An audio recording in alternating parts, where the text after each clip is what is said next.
자, 오늘부터 교과서 개념어라는 것을 같이 공부하겠습니다.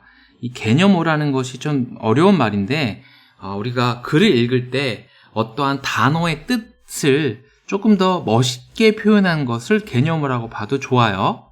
자, 그러면 우리가 같이 어떻게 개념어를 공부하면 좋을지 보겠습니다. 자, 처음에 초등학교 3학년 1학기에 나오는 과학 내용이에요. 자, 여기에 보니까 첫 번째 질문이 바로 뭐죠? 물체란 무엇인가? 라고 써 있습니다. 자, 물체가 무엇일까요? 참 어려운 질문이죠. 그래서 우리가 교과서를 읽으면 그 답을 알 수가 있습니다. 그런데 우리가 그 교과서에 이러한 질문과 답이 딱 보기 좋게 나와 있지 않아요. 우리가 이걸 정리를 해야 돼요. 같이. 그럼 선생님이 어떻게 정리하는지 보고 여러분들도 혼자 공부할 때 항상 이렇게 질문에다가 어떻게 하면 답을 낼 수 있을까를 고민해서 항상 그 포스트잇 같은 데다가 이렇게 정리, 노트해주면 좋습니다. 자, 물체란 무엇일까요? 한번 같이 볼까요? 여기에 비밀상자 속에 물체를 알아맞히는 이러한 실험을 하고 있습니다. 그림 한번 볼까요? 얘가 지금 이렇게 상자, 이 비밀 상자에다가 어떤 물체를 넣었는데 얘는 눈을 가리고 있어요. 그죠? 볼 수가 없어. 그래서 눈을 가리고 비밀 상자에 물체라는 걸 넣습니다. 물체가 뭔지 모르겠는데 물체라는 것을 넣습니다. 여기 보니까 우리는 보니까 어때요? 인형이라는 거 쉽게 알 수 있잖아요. 그렇죠? 근데 여기 보니까 비밀 상자를 얘가 어떻게 하냐면 흔들거나 그리고 손을 넣어서 이렇게 만져보면서 한번 짐작을 해본다는 거예요.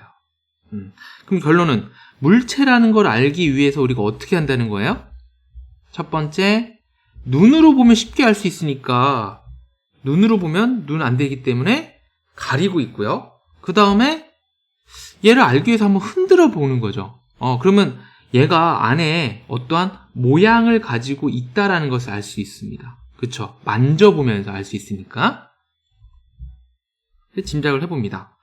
자신이 짐작하는 물체의 이름과 이렇게 까닭을 한번 말해보자. 이렇게 써있네요. 자, 그러면 비밀 상자 속 물체를 어떻게 알 수 있었는지 이야기해보자. 그러면 우리가 답을 뭐라고 쓰면 돼요? 답. 첫 번째, 만져서 알 수 있다. 이렇게 쓸 수 있네요.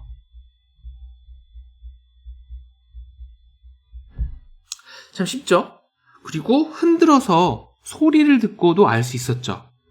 그래서 우리가 역시 흔들어서 소리를 듣고 알 수 있다. 이렇게 쓸 수 있습니다. 알 수 있다. 자, 이렇게 이것에 대한 답은 두 가지 썼는데 다시 이 질문으로 가볼까요? 자, 물체란 무엇일까요가 누가 물어본다면 뭐라고 답을 쓰면 될까요?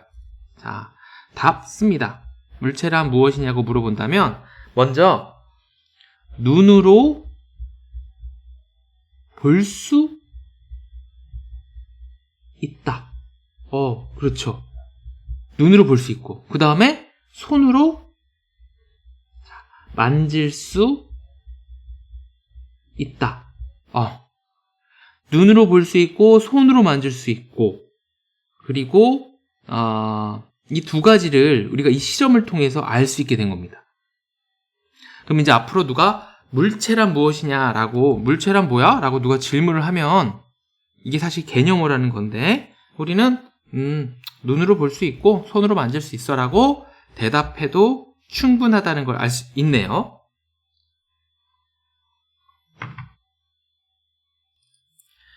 자, 이번에는 물질이란 무엇일까를 한번 또 볼까요? 물질은 도대체 뭐죠? 단어가 어려운데. 자, 우리 주변에는 여러 가지 물체가 있습니다. 그 물체들은 어떤 재료로 만들어졌을까요? 자, 그러면 한번 여기서 그림을 보겠습니다. 여기 보니까 과자랑 빵 같은 게 있네요. 배고프다. 그죠? 과자랑 빵 같은 게 있는데 이런 걸 보고 우리가 뭐라고 한다는 거예요? 바로 물체라고 한다는 거예요. 물체란 뭐였죠? 우리가 방금 설명했었죠. 바로 손으로 만질 수도 있고 눈으로도 볼 수 있는 애들이네요. 이게 바로 과자랑 빵 같은 애들이에요. 그런데 이 물질이라는 게 있는데 이 물질은 바로 그 물질을 만드는 재료 같은 거라는 거죠. 빵하고 과자를 밀가루로 만드는 거 알고 있었나요? 이 밀가루가 바로 물질이 되는 겁니다. 이 그림을 보니까 자, 다시 한번 물체를 만드는 재료를 물질이라고 합니다.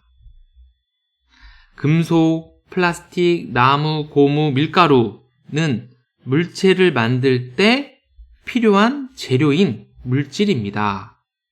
이 밖에도 우리 주변에는 유리, 종이, 섬유, 가죽 등 다양한 물질이 있습니다. 이렇게 되겠네요. 자, 그럼 질문 다시 돌아갈까요? 자, 누구누구. 우리가 한번 이렇게 글을 읽고는, 바로 이게 백지에다가 한번 써보는 거예요. 자, 방금 글 읽었을 때 질문이 뭐였죠? 질문은, 자, 물질은 무엇인가요? 이렇게 물어봤죠. 자, 그럼 답은 뭐라고 쓰면 될까요? 답은. 이렇게 쓰면 되겠네요. 물체를 이루는 재료입니다. 이렇게 쓰면 되겠죠? 근데 우리가 질문하고 답만 써서는 잘 이거를 이해하기 어려워. 그래서 항상 예시까지도 한번 정리해 보는 거예요. 그래서 질, 답, 예를 써보는 겁니다. 자, 그러면 예시는 바로 뭐가 있었죠? 예를 들자면, 자, 예를 들면,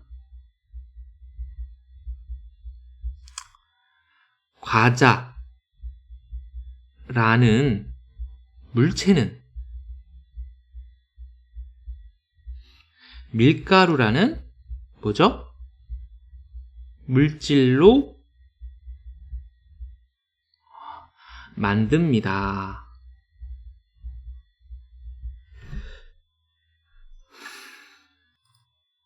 자, 그러면 우리가 아까 처음에 했던 것도 한번 또 만들어 볼까요?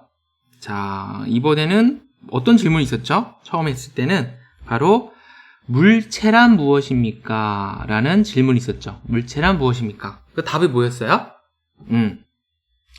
손으로도 만질 수 있고 눈으로도 볼 수 있는 것입니다. 라고 답을 썼죠. 자, 예시로 바로 뭐가 있었어요? 우리 아까 보니까 예를 들면 인형은 뭐죠? 손으로도 만질 수 있고 눈으로도 볼 수 있기 때문에 물체입니다. 라고 정리하면 되겠네요. 아까 인형이라는 것으로 예시로 그 눈 가리고 이렇게 했었잖아요. 자, 오늘의 숙제는 선생님이 쓴 질문, 답, 예시를 이렇게 정리해서 2개가 있네요. 노트 필기해서 사진을 찍어서 보내주면 됩니다. 여기 예를 들면 그림도 한번 그려볼까요? 여기다가 이렇게 과자를 그리고 이쁘게. 그 다음에 이 물질로는 이렇게 밀가루도 이렇게 그림을 그려볼게요.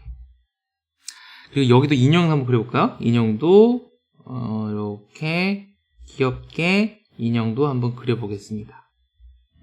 인형 같나요? 자, 그래서 우리가 그림까지 한번 첨부해갖고 사진을 찍어서 보내주시면 됩니다. 가장 좋은 건 선생님 강의를 들은 다음에 이거를 백지에 놓고 방금처럼 이 질문, 답, 예시를 한번 스스로 써보고 그 다음에 정리해보는 게 가장 좋아요.